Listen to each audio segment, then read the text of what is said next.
سورۃ الفرقان کی آیت نمبر 35۔ الحمدللہ وکفی وسلام علی عبادہ الذین اصطفی، خصوصاً علی سید الرسل وخاتم الانبیاء وعلی آلہ واصحابہ الاتقیاء۔ اما بعد فاعوذ باللہ من الشیطان الرجیم، بسم اللہ الرحمن الرحیم۔ وَلَقَدْ آتَيْنَا مُوسَى الْكِتَابَ وَجَعَلْنَا مَعَهُ أَخَاهُ هَارُونَ وَزِيرًا فَقُلْنَا اذْهَبَا إِلَى الْقَوْمِ الَّذِينَ كَذَّبُوا بِآيَاتِنَا فَدَمَّرْنَاهُمْ تَدْمِيرًا۔ وَقَوْمَ نُوحٍ لَمَّا كَذَّبُوا الرُّسُلَ أَغْرَقْنَاهُمْ وَجَعَلْنَاهُمْ لِلنَّاسِ آيَةً وَأَعْتَدْنَا لِلظَّالِمِينَ عَذَابًا أَلِيمًا۔ وَعَادًا وَثَمُودَ وَأَصْحَابَ الرَّسِّ وَقُرُونًا بَيْنَ ذَلِكَ كَثِيرًا، وَكُلًّا ضَرَبْنَا لَهُ الْأَمْثَالَ وَكُلًّا تَبَّرْنَا تَتْبِيرًا۔ وَلَقَدْ أَتَوْا عَلَى الْقَرْيَةِ الَّتِي أُمْطِرَتْ مَطَرَ السَّوْءِ أَفَلَمْ يَكُونُوا يَرَوْنَهَا بَلْ كَانُوا لَا يَرْجُونَ نُشُورًا۔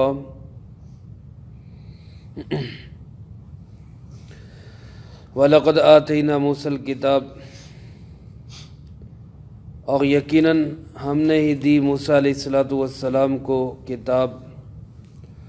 وَجَعَلْنَا مَعَهُ أَخَاهُ هَارُونَ وَزِيرًا، اور ہم نے بنا دیا اس کے ساتھ اس کے بھائی ہارون کو اس کی حمایت کرنے والا۔ فَقُلْنَا اذْهَبَا، پھر ہم نے کہا ان دونوں سے کہ تم دونوں جاؤ، إِلَى الْقَوْمِ الَّذِينَ كَذَّبُوا بِآيَاتِنَا، اس قوم کی طرف جنہوں نے ہماری آیتوں کو جھٹلا دیا۔ فَدَمَّرْنَاهُمْ تَدْمِيرًا، پس انجام کار ہم نے ان کو تباہ و برباد کر دیا۔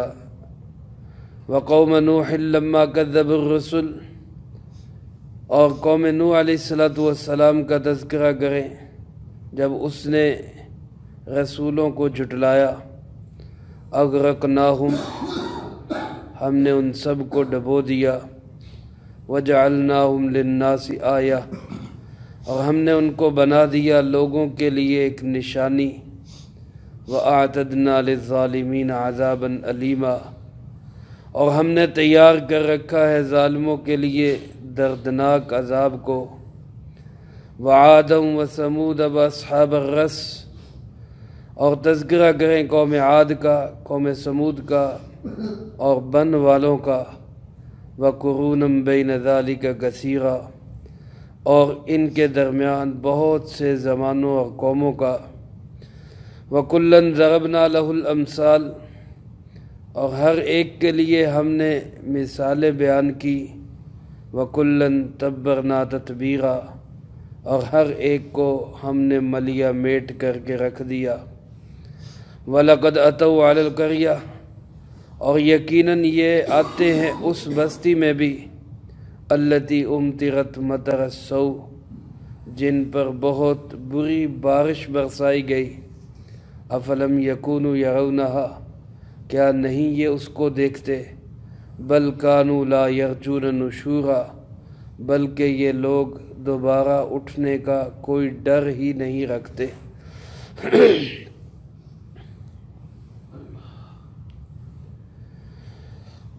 ان آیات مبارکہ میں اللہ رب العالمین نے پہلی قوموں کے عبرتناک انجام کو ذکر فرمایا ہے۔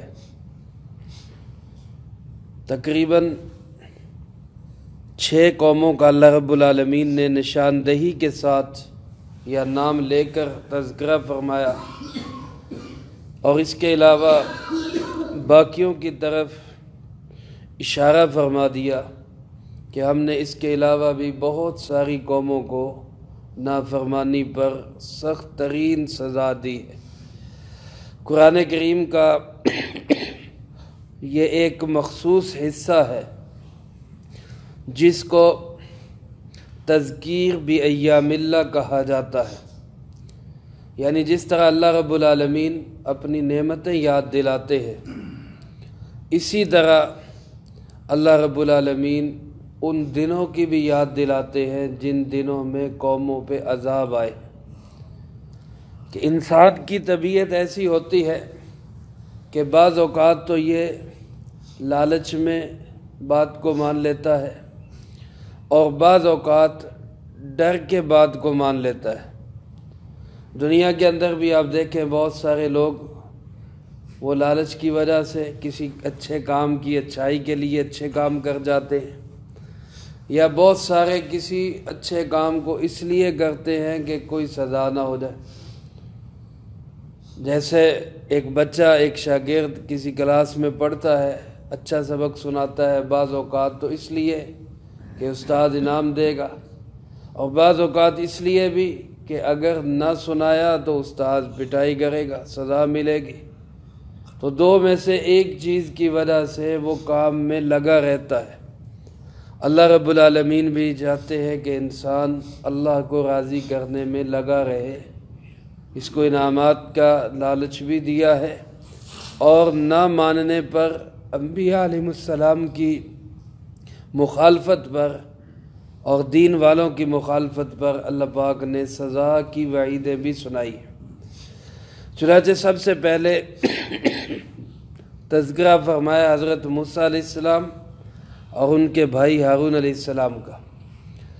علماء فرماتے چونکہ ان دونوں حضرات کے حالات کو جناب محمد کریم صلی اللہ علیہ وسلم کے حالات کے ساتھ بڑی مشابہت ہے کہ جس وقت موسیٰ علیہ السلام تشریف لائے تب بھی ایک ظالم بادشاہ لوگوں پر مسلط تھا جس کو فرعون کہا جاتا ہے، اور اللہ پاک نے موسیٰ علیہ السلام کو بھیجا کہ جاؤ، جا کر اس سے لوگوں کو آزادی بھی دلاؤ اور اس کو بھی دعوت دو کہ وہ غلط کام چھوڑ کر اپنی بادشاہت کا گھمنڈ اور غرور چھوڑ کر وہ اللہ کی اطاعت اور فرما برداری میں آ جائے، کیونکہ اللہ پاک نے جو بادشاہت دی ہے وہ اس لیے نہیں دی کہ وہ اپنا حکم چلائے، بلکہ بادشاہت اللہ نے اس لیے دی ہے کہ اللہ کی زمین پر اللہ کا نظام چلائے۔ موسیٰ علیہ السلام اور ہارون علیہ السلام بھی ایک ڈکٹیٹر، ایک مسلط شدہ، ایک ظالم بادشاہ کے خلاف جد و جہد کرنے کے لیے تشریف لائے۔ اسی طرح جس دور کے اندر جناب محمد کریم صلی اللہ علیہ وسلم تشریف لائے ہیں، اس زمانے میں بھی یہی صورتحال تھی۔ ظالم لوگ مظلوموں پر ظلم کرتے، ان پہ مسلط ہو جاتے، اپنے پیسے کے بل بوتے پر، اپنی طاقت کے بل بوتے پر، اور اپنے جتھے اور برادری کے بل بوتے پر، اور پھر لوگوں کو ظلم و ستم کا نشانہ بناتے، ابو جہل اینڈ کمپنی۔ تو اللہ پاک نے جناب محمد کریم صلی اللہ علیہ وسلم کو ایسے ہی ظالمانہ نظاموں کا مقابلہ کرنے کے لیے آپ علیہ السلام کو دنیا میں بھیجا۔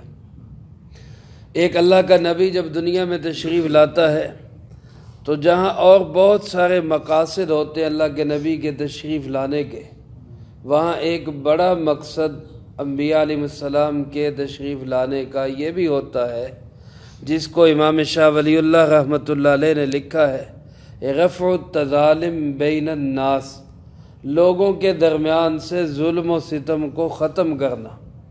یہ بھی اللہ کے نبیوں کی بعثت کا مقصد ہوتا ہے کہ جو ظالمانہ قوانین لوگوں نے خود بنائے ہوتے ہیں، خود ساختہ لوگوں کے اپنے بنائے ہوئے، جس کی وجہ سے مخلوق خدا پبلک ظلم اور ستم کے اندر جکڑی ہوتی ہے، اللہ کے نبی آ کر ان ظالمانہ قوانین کی دھجیاں اڑاتے ہیں اور اللہ کی زمین پہ اللہ کا نظام چلا کر ظلم سے لوگوں کو انصاف اور عدل کی طرف لے کے آتے ہیں۔ تو یہ انبیاء علیہ السلام کی بعثت کے مقاصد میں سے ایک بڑا مقصد ہے لوگوں کو لوگوں کے ظلم و ستم سے نجات دلانا۔ چنانچہ جناب محمد کریم صلی اللہ علیہ وسلم بھی اسی کام کے لیے تشریف لائے۔ تو جہاں آپ صلی اللہ علیہ وسلم کا یہ مقصد ہے، وہیں آپ کی امت جو آپ صلی اللہ علیہ وسلم کے نائبین ہیں، میں اور آپ لوگ، اور بالخصوص امت کے علماء، ہمارا بھی فرض یہی بنتا ہے جس طرح رسول اللہ صلی اللہ علیہ وسلم نے اس بات کی کوشش کی کہ ظلم و ستم کا نظام ختم ہو اور عدل اور انصاف کا نظام جاری و ساری ہو۔ یہ کوشش کرنا، یہ محنت کرنا، یہ ہم سب کی بھی ذمہ داری ہے، کیونکہ ہم جناب محمد کریم صلی اللہ علیہ وسلم کے نائب ہیں، آپ کے امتی۔ بہرحال اللہ پاک فرماتے ہیں ہم نے موسیٰ علیہ السلام کو کتاب دی، تورات جیسی عظیم الشان کتاب، جس کے متعلق اللہ پاک نے فرمایا فی ہدی و نور، اس میں ہدایت بھی ہے، اس میں نور بھی ہے۔ وہ کتاب تورات جیسی اللہ نے موسیٰ علیہ السلام کو عطا فرمائی، اور پھر ان کے ساتھ فرمایا وَجَعَلْنَا مَعَهُ أَخَاهُ هَارُونَ وَزِيرًا، ہم نے موسیٰ علیہ السلام کے ساتھ ان کے بھائی ہارون کو ان کا وزیر بنا دیا۔ حضرت موسیٰ علیہ السلام نے دعا مانگی تھی، جب اللہ پاک نے ان کو نبوت عطا کی تو اللہ سے دعا مانگی کہ یا اللہ میرے سینے کو کھول دے، رب اشرح لی صدری ویسر لی امری، اور اے اللہ میرے کام کو آسان کر دے، واحلل عقدۃ من لسانی، اور اے اللہ میری زبان کی گرہ کھول دے، یعنی زبان میں اگر لکنت ہے تو وہ دور ہو جائے، اور اگر زبان زیادہ فصیح اور واضح نہیں ہے تو اس کو فصیح اور واضح کر دے، یفقہوا قولی، تاکہ یہ لوگ میری بات کو سمجھ سکے۔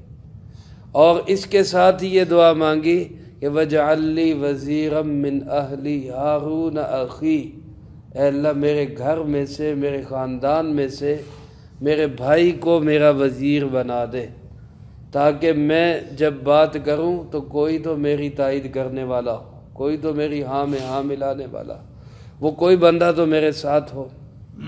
اور دوسری جگہ فرمایا وَأَخِي هَارُونُ هُوَ أَفْصَحُ مِنِّي، میرا بھائی ہارون اس کی زبان مجھ سے زیادہ فصیح ہے، وہ زیادہ اچھا بول لیتا ہے، لہٰذا اے اللہ اس کو بھی میرے ساتھ اس کام کے اندر شریک کر دے، وَأَشْرِكْهُ فِي أَمْرِي۔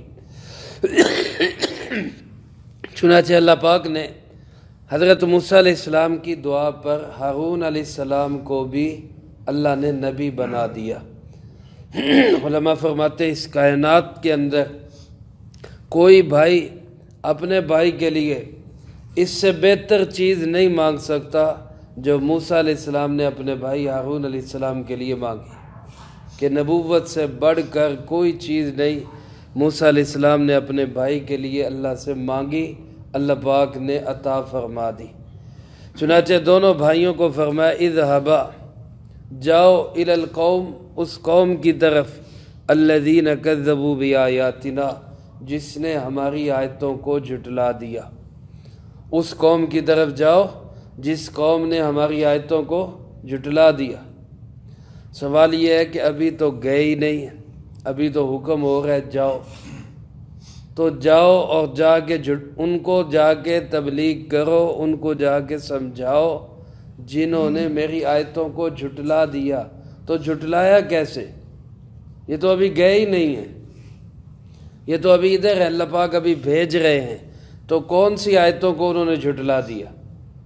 تو بعض علماء فرماتے ہیں کہ ان آیتوں کے جھٹلانے سے مراد انبیاء سابقین کی تعلیم کو جھٹلانا ہے۔ حضرت موسیٰ علیہ السلام سے پہلے جیسا کہ حضرت یوسف علیہ السلام آئے، اور اسی طرح حضرت یعقوب علیہ السلام آئے، اور حضرت اسحاق علیہ السلام آئے، جو ان سے پہلے گزرے، ان انبیاء علیہ السلام نے بھی اس قوم کو، یہ جو فرعون کی قوم تھی، قبطی قوم تھی، اس قوم کو سمجھایا تھا کہ اللہ ایک ہے، اس کا کوئی ساجی اور شریک نہیں۔ تو انہوں نے ان سابقہ انبیاء علیہ السلام کی تعلیمات کو ٹھکرا دیا تھا، اس لیے اللہ پاک نے فرمایا کہ جنہوں نے پہلے نبیوں کی تکذیب کر دی اور ہماری آیتوں کو جھٹلا دیا، جاؤ جا کے تم ان کو سمجھاؤ۔ یا بعض حضرات فرماتے ہیں کذبوا بآیاتنا کا مطلب یہ ہے کہ توحید کے دلائل تو چاروں طرف بکھرے ہوئے، ہر طرف انسان اگر غور کرے، سورج، چاند، ستارے، درخت، ہوا، شجر اور ہر چیز کائنات کی، یہ کس کی نشانی ہے؟ کہ اللہ ایک ہے، تو اللہ کی توحید کی نشانی ہے۔ اب اگر کوئی انسان ان چیزوں کو دیکھ کر پھر گردن ہلا دے کہ نہیں میں نہیں مانتا، تو اس کا مطلب ہے کہ وہ ان نشانیوں کو کیا کر رہے؟ جھٹلا رہے۔ تو ان نشانیوں کو انہوں نے جھٹلا دیا۔ اگرچہ کوئی نبی کسی کے پاس نہ بھی آئے، کوئی تبلیغ کرنے والا نہ بھی آئے، تب بھی علماء فرماتے توحید کا قائل ہونا ضروری ہے، باقی کسی چیز کا ہو یا نہ ہو، کیونکہ توحید ایسی چیز ہے کہ معمولی عقل رکھنے والے انسان کو خود سمجھ آتی ہے کہ اللہ ایک ہے، اس کا کوئی ساجی اور شریک نہیں ہے۔ اس لیے اللہ پاک فرماتے کہ انہوں نے میرے اس پھیلے ہوئے نشانات کو جھٹلا دیا، لہذا جاؤ جا کر ان کو سمجھاؤ۔ چنانچہ درمیان میں کیا ہوا؟ اس سارے کو چھوڑ کے اللہ پاک نے آخری نتیجہ بیان کیا کہ فَدَمَّرْنَاهُمْ تَدْمِيرًا، ہم نے ان کو ملیا میٹ کر کے رکھ دیا، ہم نے ان کو پیس کر رکھ دیا، ہم نے ان کو برباد کر دیا۔ فرعون کے پاس گئے، اس نے نہیں مانا، وہ تفصیلی واقعہ ہے، آگے مختلف صورتوں میں آتا رہے گا، 20ویں پارے میں بھی موجود ہے، تفصیل کے ساتھ آئے گا۔ موسیٰ علیہ السلام، ہارون علیہ السلام دونوں کی اس نے تکذیب کی، جس کے نتیجے کے اندر پانی کے اندر اللہ نے سمندر میں ڈبو کے اس کو مار دیا۔ تو یہ ایک اللہ پاک نے انجام بتلایا ہے کفار مکہ کو، مشرکین عرب کو، جو جناب نبی پاک صلی اللہ علیہ وسلم کے مخالف تھے، کہ دیکھو اگر تم نے اس سے عبرت حاصل نہ کی تو جو انجام اس فرعون کا ہوا تھا، اس کی بادشاہت کا ہوا تھا، اس کے لاؤ لشکر اور فوج کا ہوا تھا، اس سے بدترین اور بھیانک انجام تمہارا ہوگا۔ تو یہ عبرت کا واقعہ یہ صرف کفار مکہ کے لیے نہیں، آج کے کافروں کے لیے بھی ہے۔ آج جو لوگ دین کو جھٹلا رہے ہیں، دین کی تکذیب کر رہے ہیں، قرآن پاک کا انکار کر رہے ہیں، رسول اللہ صلی اللہ علیہ وسلم کے دین کی مخالفت کر رہے ہیں، اللہ پاک کی ان کو بھی وارننگ ہے کہ خوفناک حالات آ جائیں گے۔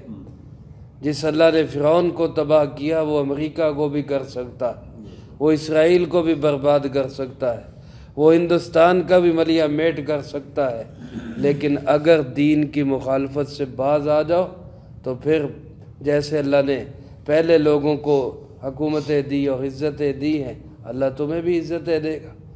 فرمایا اس سے پہلے دیکھو قوم نوح علیہ السلام کی قوم، لما کذبوا الرسل، جب انہوں نے رسولوں کی تکذیب کی۔ قوم نوح جو سلسلہ انبیاء علیہ السلام کی پہلی قوم تھی جس نے نبیوں کی مخالفت شروع کی، اس سے پہلے انبیاء علیہ السلام کی مخالفت نہیں تھی، کیونکہ شرک تھا ہی نہیں دنیا کے اندر، توحید ہی توحید تھی، مخالفت ہوتی نہیں تھی اللہ کے نبیوں کی۔ نوح علیہ السلام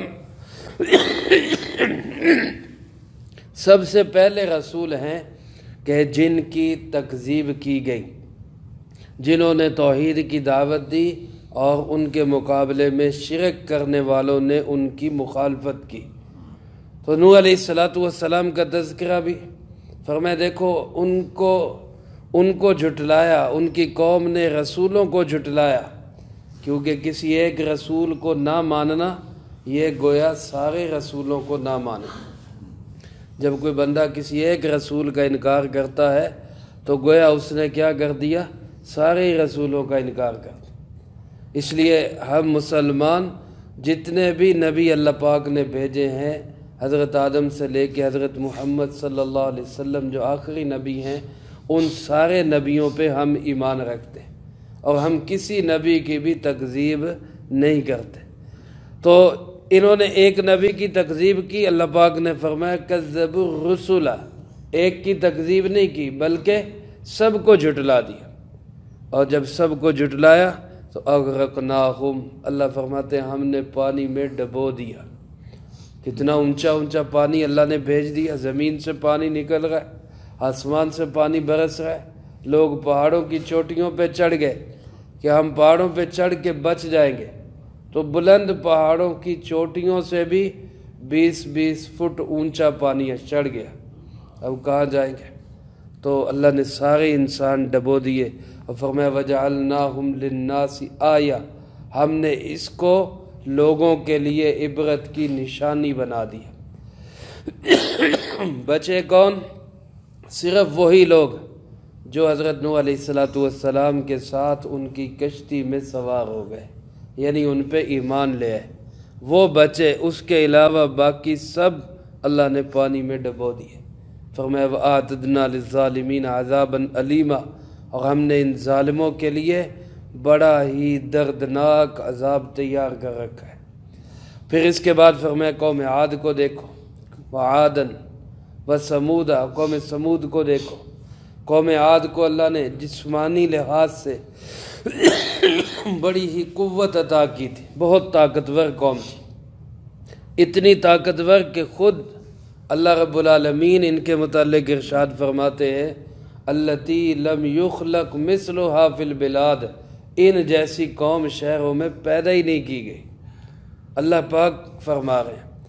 اور ان کو اپنی طاقت پہ اتنا گھمنڈ اور ناز ہو گیا کہ اللہ کے مقابلے میں بھی کہنے لگے من اشد منا قوہ، ہم سے بڑا طاقتور کون ہے، ہم سے بڑا طاقتور کون ہے؟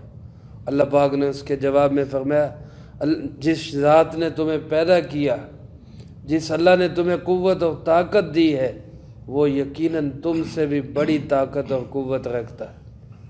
لیکن اپنی قوت و طاقت کے ذام میں حضرت ہود علیہ السلام کا مقابلہ کیا، نتیجہ کیا ہوا؟ تباہ و برباد ہو گئے، ملیہ میٹ ہو گئے۔ قوم سمود آئی ان کے بعد، صالح علیہ السلام کی قوم، اللہ نے ان کو بلڈنگ سازی، صنعت و حرفت کی بڑی اللہ نے ان کو صلاحیت دی تھی، گھر بناتے، پہاڑوں کو کھود کے گھر بناتے، ہماری طرح ایسے اینٹیں جوڑ جوڑ کے نہیں، پتھر جوڑ جوڑ کے نہیں، بلکہ پہاڑ کو ہی اندر سے کھود کے کمرے بنائے ہوئے اور بڑے بڑے محل بنائے ہوئے، اور سمجھ رہے تھے کہ قوم عاد اس لیے ہلاک ہو گئی، طوفان آیا، ہوا آئی کہ ان کے مکانات مضبوط نہیں تھے۔ ہم پہاڑوں میں مضبوط مکان بنائیں گے، کچھ نہیں ہوگا، کچھ نہیں ہوگا۔ اللہ نے حضرت صالح علیہ السلام کو بھیجا، معجزہ بھی دیا، اونٹنی جیسا معجزہ بھی عطا کیا، لیکن جب تکذیب کی تو نتیجہ کیا ہوا؟ کریش کر دیے گئے، پیس کر رکھ دیے گئے، توڑ دیے گئے۔ ایک فرشتے نے آ کے چیخ ماری، کلیجے پھٹ گئے، زمین دہل گئی، پہاڑ ہل گئے، سب وہیں پہ ملیہ میٹ ہو گئے۔ واصحاب الرس، اور اللہ فرماتے بن والوں کو دیکھو۔ رس عربی زبان میں کہتے کچے کنویں کو، کچا کنواں جو ہوتا ہے جس کی منڈیر نہیں ہوتی، اس کچے کنویں کو عربی میں رس کہا جاتا ہے۔ یہاں اصحاب رس سے کون لوگ مراد ہیں؟ قرآن اور کسی صحیح حدیث میں اس کی کوئی تفسیر نہیں ہے کہ کون لوگ مراد ہیں۔ علماء نے لکھا ہے قوم سمود کی باقیات میں سے چند لوگ تھے جو کسی سائیڈ پہ بچ گئے اور کسی کنویں کے کنارے رہتے تھے۔ اللہ نے ان کی طرف اپنے کسی نبی کو بھیجا، ان کی تفصیلات قرآن کریم میں یا کسی پائیدار حدیث کے اندر کوئی موجود نہیں۔ مقصد صرف اتنا بتانا ہے کہ اس کنویں والوں نے بھی اس اللہ کے نبی کو جھٹلایا تو اللہ پاک نے ان کو بھی پیس کے رکھ دیا۔ فرمایا وَقُرُونًا بَيْنَ ذَلِكَ كَثِيرًا، اور ان کے درمیان بہت سے زمانے گزرے، بڑی بڑی قومیں آئیں جنہوں نے بڑے بڑے دعوے کیے، اور بڑی بڑی ان کی سلطنتیں تھیں، بادشاہتیں تھیں، اور بڑا ان کا قد و کاٹ تھا، لیکن اللہ فرماتے کُلًّا ضَرَبْنَا لَهُ الْأَمْثَالَ، ہر ایک کو ہم نے مثال بنا دیا، یا ہر ایک کے لیے ہم نے مثال بیان کی لیکن وہ نہیں مانے، تو کُلًّا تَبَّرْنَا تَتْبِیرًا، ہر ایک کو ہم نے پیس کے رکھ دیا۔ میرے بہت محترم دوستو، اللہ کا مقابلہ کون کر سکتا ہے؟ انسان بڑا کمزور ہے۔ آج انسان اپنی طاقت کے نشے میں، اقتدار کے نشے میں اور اپنی صنعت اور ٹیکنالوجی کے نشے میں آج کی سائنس اللہ کا مقابلہ کرنا چاہتی، اور آج لوگ دعویٰ کرتے ہیں کہ ہم قدرتی آفات کا مقابلہ کریں گے۔ ڈینگی مچھر آیا تو اس وقت کیا کہتے ہیں؟ ہم اس کا مقابلہ کریں گے۔ زلزلے آتے ہیں تو کیا کہتے ہیں؟ ہم ان کا مقابلہ کریں گے۔ میرے محترم دوستو، یہ جو قدرتی آفات ہے، سیلاب ہو، زلزلہ ہو، گرمی ہو، سردی ہو، ان کے مقابلے نہیں ہو سکتے۔ ان سے اللہ کی پناہ میں آنا چاہیے، اللہ سے پناہ مانگنی چاہیے، اللہ کے عذاب سے ہمیں اللہ رب العالمین سے معافی مانگنی چاہیے۔ جس طرح گرمی کی شدت جو ہے یہ اللہ کی طرف سے ایک عذاب کی شکل ہے، اسی طرح سخت سردی کی شدت یہ بھی عذاب کی ایک شکل ہے۔ جہنم کے اندر علماء نے لکھا ہے جیسے آگ کا عذاب ہوگا، ایک حصہ جہنم کا زمہریر بھی ہوگا، جہاں اللہ پاک ٹھنڈک کا عذاب دیں گے، سردی کا عذاب دیں گے۔ تو اس لیے کوئی بھی حالات آئیں، زلزلے آئیں، سیلاب آئیں، طوفان آئیں، ان کا مقابلہ کرنے کی بجائے اللہ سے توبہ اور استغفار کرنا چاہیے، اجتماعی معافی مانگنی چاہیے۔ اللہ پاک فرماتے جب ہمارے مقابلے میں آتے تو پھر ہم پیس کے رکھ دیتے، ہم ٹکڑے ٹکڑے کر کے رکھ دیتے، وہاں سے پھر اللہ پاک ذلیل کرتے ہیں جہاں سے انسان سوچتا بھی نہیں، تصور بھی نہیں ہوتا، وہاں سے ذلت و رسوائی مقدر بن جاتی۔ نمرود کو کیسے اللہ پاک نے تخت پہ بٹھایا، فوج بھی ہے، حکومت بھی ہے، اقتدار بھی ہے، سب کچھ ہے، اور آرڈر بھی خود جاری کر رہا ہے کہ میرے سر میں جوتے لگاؤ، میرے سر میں جوتے لگاؤ۔ یہ اللہ ہے، اللہ ساری قوتوں اور طاقتوں کا مالک ہے۔ اور فرمایا ان عرب والوں کو دیکھو، وَلَقَدْ أَتَوْا عَلَى الْقَرْيَةِ، یہ اس بستی پر تو آتے رہتے ہیں، الَّتِي أُمْطِرَتْ مَطَرَ السَّوْءِ، جس بستی پہ بڑی بری بارش برسائی گئی تھی، اس پہ تو یہ آتے رہتے ہیں۔ اس سے مراد علماء نے لکھا ہے قوم لوط کے علاقے، جو اردن کے علاقے میں وہاں پہ آج بھی وہ علاقے موجود ہیں، ان کے کھنڈرات موجود ہیں، اجڑے ہوئے محلات موجود ہیں۔ وہاں ایک چھوٹی سی جھیل بھی ہے، سمندر نما جھیل، جس کو ڈیڈ سی کہا جاتا ہے، بحر میت، مردہ دریا، جس کے بعض حصوں میں علماء نے لکھا ہے آج بھی کوئی زندہ چیز بچ نہیں سکتی، کسی زندہ چیز کو ڈالے وہ بھی مر جاتی، ایسی نحوست ہے وہاں پہ آج بھی۔ ایسے علاقوں سے جب جناب نبی پاک صلی اللہ علیہ وسلم کا گزر ہوا تبوک میں جاتے ہوئے، تو آپ نے فرمایا تیزی سے گزرو۔ بعض صحابہ نے وہاں سے پانی لے لیا، آپ نے فرمایا گرا دو، آٹے گوندھ لیا، آپ نے فرمایا گرا دو، ہڈیاں گرا دو۔ اس علاقے کا پانی استعمال کرنا، اس میں زیادہ دیر ٹھہرنا، یہ بھی نحوست سے خالی نہیں۔ یہ ایسی جگہ ہے، آج ایسی جگہ جہاں پہ عذاب آیا ہوتا ہے، ہم اس کو سیرگاہیں بنا لیتے ہیں، بجائے عبرت حاصل کرنے کے تماشے بنا لیتے ہیں، اور وہاں جا کے رنگ رلیاں مناتے ہیں، تصویریں بناتے ہیں، اللہ کے احکامات کو توڑتے ہیں۔ یہ ہمارے لیے بہت بڑی عبرت کی جگہ ہے۔ اللہ ہمیں ان جگہوں سے عبرت حاصل کرنے کی توفیق دے۔ اللہ پاک فرماتے ہیں یہاں سے تو یہ گزرتے رہتے ہیں۔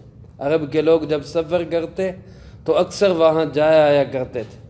فرمایا ان کو تو پتہ ہے اس علاقے کا، قوم لوط کی بستی کا، جن پر بڑی بری بارش برسائی گئی تھی، بڑی خوفناک بارش، پتھروں کی بارش، اور ایسے پتھر جس پہ جس شخص کو جا کے لگنے تھے اس کا نام لکھا ہوتا، یہ اس کو جا کے لگنا ہے، اور وہ سب ہلاک و برباد ہوئے۔ یہ قوم لوط تباہ و برباد ہوئی، ہلاک ہی ان کے علاقے سے یہ گزرتے ہیں۔ اللہ فرماتے افلم یکونوا یرونہا، کیا یہ اس کو دیکھتے نہیں ہیں؟ کیا یہ ان کے اجڑے ہوئے گھروں کو دیکھتے نہیں ہیں؟ کیا یہ ان کے کاروباری مراکز جو ویران پڑے ہوئے یہ ان کی نظروں میں نہیں گزرتے؟ ان کو نہیں نظر آ رہا کہ یہ سب کچھ کبھی یہاں بھی ایسے ہی چمک دمک تھی، ریل پیل تھی، سونے چاندی کی جھنکاریں تھی، کبھی یہاں بھی ایسے ہی ہٹو بچوں کی آوازیں تھی، کبھی یہاں بھی ایسے ہی شور و شغب تھے، لیکن آج سب سکون سے پڑے ہوئے ہیں اور ہر طرف خاموشی خاموشی چھائی ہوئی ہے۔ اور ان کے ساتھ بیتی کیا ہے کہ امطرت مطر السوء، بڑی بدترین اور خوفناک بارش ان پہ برسی۔ تو یہ اس سے عبرت کیوں نہیں حاصل کرتے، کیوں نہیں دیکھتے اس کو؟ اب اللہ پاک فرماتے نہ تو ان کو دنیا کے عذاب کا کوئی ڈر ہے، بل کانوا لا یرجون نشورا، اور نہ ہی ان کو کوئی مرنے کے بعد اٹھنے کا کوئی ڈر اور خوف ہے۔ اللہ کا شکر ادا کرے میرے محترم دوستو کہ ہمارے دل دماغ میں اللہ نے یہ بات بٹھائی ہوئی ہے کہ مرنے کے بعد پھر زندگی ہے، مرنے کے بعد پھر زندگی ہے، اور اس کو سامنے رکھ کے ہم بہرحال پھر بھی ڈر جاتے ہیں۔ اللہ کا شکر ہے یہ بھی، اللہ نے ہمیں یہ توفیق دی ہے، ورنہ آج انسانوں کے انسان پڑے ہیں، اربوں انسان ہیں جن کے دل دماغ میں یہ بات اترتی نہیں، مرنے کے بعد کیسے زندگی، ان کو ہضم ہی نہیں ہوتی یہ بات، مر گیا انسان پھر کیسے زندہ ہوگا۔ اللہ پاک فرماتے جن کو اس کا ہی یقین نہیں کہ مرنے کے بعد کیسے اٹھے گا، تو وہ ان عذابوں سے کیا عبرت حاصل کرے۔ آج بھی آپ دیکھ لیں دنیا کے اندر آپ کے سامنے ہے، یہیں پہ حالات ہیں، کوئی شخص کاروبار کے اندر آگے بڑھ رہا ہے اور کسی کا کاروبار ٹھپ ہو رہا ہے، اللہ پاک دکھا رہے ہیں عروج و زوال کس کے ہاتھ میں ہے؟ اللہ کے ہاتھ میں۔ یہ اونچ نیچ کس کے ہاتھ میں ہے؟ ان آنکھوں سے دیکھا گیا ایسے لوگوں کو کہ جو دنیا کے اندر کروڑوں کے مالک تھے، آج وہ کوڑیوں کے محتاج ہوئے پڑے، کوڑیوں کے محتاج ہوئے پڑے۔ اور ایسے لوگ بھی دیکھے گئے جن کو لوگ دروازے پہ آنے سے دھتکار دیا کرتے تھے، جاؤ ٹائم نہیں ہے، آج وہ کروڑوں کے مالک بنے ہوئے اور لوگ ان کے دروازے پہ منتظر کھڑے، ہمارے لیے دروازہ کھول۔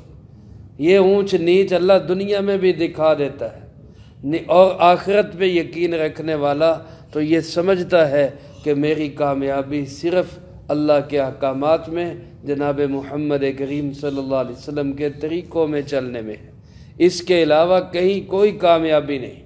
سب کامیابی کے دھوکے ہیں، اعلیٰ تعلیم ہو، اعلیٰ ڈگری ہو، اعلیٰ کمائی ہو، اعلیٰ کوٹھی ہو، بڑھیا گاڑی ہو، اور رہن سہن برانڈڈ ہو، اور بہت اچھا خوشگوار ہو، لگژری ہو، یہ سب دھوکے ہیں، دھوکے ہیں۔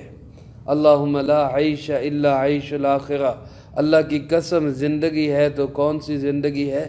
آخرت کی زندگی۔ اللہ ہماری اس زندگی کو اچھا کر دے۔ آج اس زندگی کو اچھا کرنے کے لیے یہ زندگی اگر بگڑ بھی جائے تو کوئی مسئلہ نہیں۔ اب آپ دیکھیں، آپ گرم لحافوں کو چھوڑ کے آئے، گرم کمروں کو چھوڑ کے آئے، اپنے گھر سے آئے، ٹھنڈے پانی سے اٹھ کے وضو کیا، ٹھنڈے موسم میں چلتے ہوئے مسجد کی طرف آئے، اب ہزاروں نہیں، سینکڑوں نہیں، ہزاروں لوگ بستروں میں دب کے پڑے۔ یہ کہنا مقصد نہیں کہ وہ کوئی برے لوگ ہیں، یقیناً ہم سے اچھے ہوں گے اللہ کی بارگاہ میں، لیکن اللہ اپنے گھر کے اندر آنے کی توفیق اسی کو دیتا ہے جس سے اللہ کو پیار ہوتا ہے۔ کتنی بڑی خوش نصیبی ہے اللہ کی اس نعمت پہ، اللہ کا شکر تو ادا کرنا چاہیے کہ یا اللہ تو نے ہمیں اپنے گھر میں آنے کی توفیق دی۔ اگر کوئی انسان کہتا ہے جی میں نماز نہیں پڑھی میں نے، وہ تیری کیا ہمت ہے تو نہ پڑھے؟ تجھے پڑھنے نہیں دی اس نے، تجھے اس نے قبول نہیں کیا کہ تو اس کے گھر میں آئے، تیری کیا مجال ہے کہ تو نہ پڑھے؟ تیری اللہ پاک اگر چاہے کسی کو زبردستی تو کون نہیں پڑھے گا، لیکن یہ اس کی رحمت ہوتی ہے۔ فرمایا بشر المشائین فی الظلم الی المساجد بنور التام الی یوم القیامہ، جو دنیا کے اندر اندھیروں میں مسجدوں کی طرف چل کے جاتے ہیں، ان کو خوشخبری سنا دو کہ قیامت کے دن ان کو پورا نور حاصل ہوگا، پوری روشنی ان کو ملے گی۔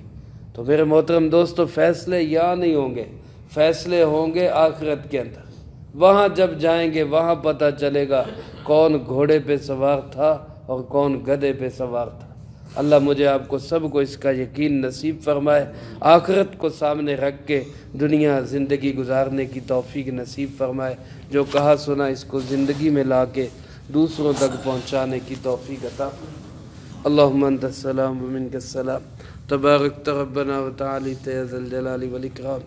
اللہم انا علی ذکرک و شکرک و حسن عبادتک، اللہم احسن عاقبتنا فی الامور کلہا واجرنا من خزی الدنیا وعذاب الآخرہ، اللہم واقیتا کواقیت الولید، اللہم استر عوراتنا وآمن روعاتنا، اللہم انا نجعلک فی نحورہم ونعوذ بک من شرورہم، اللہم اکفنا بحلالک عن حرامک واغننا بفضلک عمن سواک، اللہم ربنا تقبل منا انک انت السمیع العلیم وتب علینا انک انت التواب الرحیم، وصلی اللہ علی النبی الکریم وعلی آلہ واصحابہ اجمعین برحمتک یا ارحم۔